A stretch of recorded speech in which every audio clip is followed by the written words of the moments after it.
Yes. På det solvarmeanlæg, man har købt, der følger altid en skitse med. Den er markeret med nogle farver, og det vil sige, at fremløbet fra solfangeren, den er for eksempel her grøn, og returen er blå.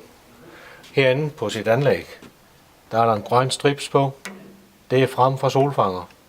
Og den blå her, det er retur til solfanger.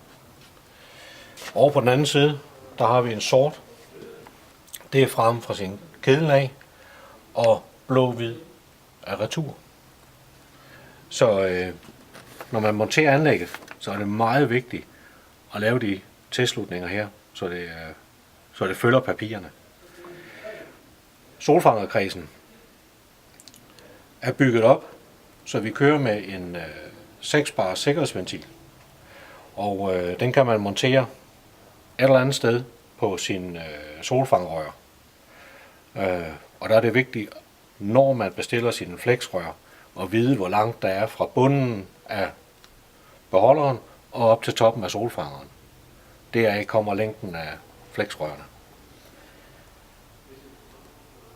Alle solvarmeanlæg er bygget op, så når huset ikke kan aftage mere varme, så stopper solvarmepumpen. Og det vil sige, at væsken i solfangerne står stille, og ved 130-40 grader, der går væsken i kog, og der bliver den trykket ned i trykekspansionen. Oftest bliver den monteret på loftet.